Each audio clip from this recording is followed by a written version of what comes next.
পরিবারকে এখান থেকে নিয়ে যাওয়া হয়েছে যে না তাকে লাইফ সাপোর্টে রাখা হয়েছে। নিউজ থেকে আমরা জানলাম আগেই যে বিমানটা ক্র্যাশ করেছিল বিমানের পাইলট আর নেই, মারা গেছেন।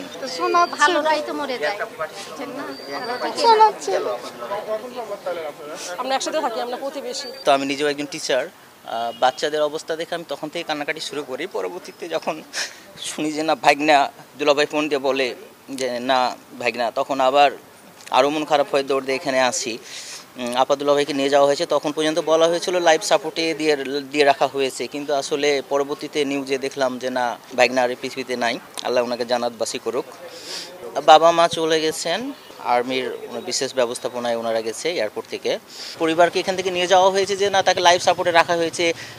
আমরাও দোয়া করছিলাম ততক্ষণ পর্যন্ত যে আল্লাহ তাকে সুস্থতা দান করুক, লাইফ সাপোর্ট থেকে ফিরে আসুক। আমরা এই দোয়া করতে করতেই তো ওনাদের পাঠিয়েছি, কিন্তু পরবর্তীতে যখন নিউজ থেকে আমরা জানলাম আগেই যে নিউজে দিচ্ছে, বিভিন্ন নিউজে দেখলাম যে যেই বিমানটা ক্র্যাশ করেছিল বিমানের পাইলট আর নেই, মারা গেছেন। আমরা একসাথে থাকি, আমরা প্রতিবেশী। এই বাসায় নিচতলায় থাকি, ওনারা তিনতলায় থাকে। আর ওরা হচ্ছে যে এক ভাই এক বোন। আর ও তো ফ্লাইট লেফটেন্যান্ট, হচ্ছে যে ওর মিসেস হচ্ছে ব্র্যাক বিশ্ববিদ্যালয়ের টিচার।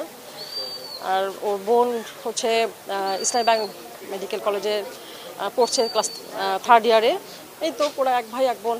এখানে মেয়ে রিসেন্ট মেয়ের বিয়ে দিয়েছে, মেয়ে জামাই আছে এখানে, মেয়ে জামাইকে নিয়ে থাকে। আর ছেলে ঢাকায় থাকে, ছেলের বউ ঢাকায় থাকে।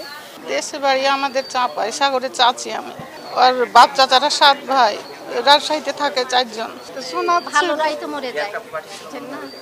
শোনাচ্ছে।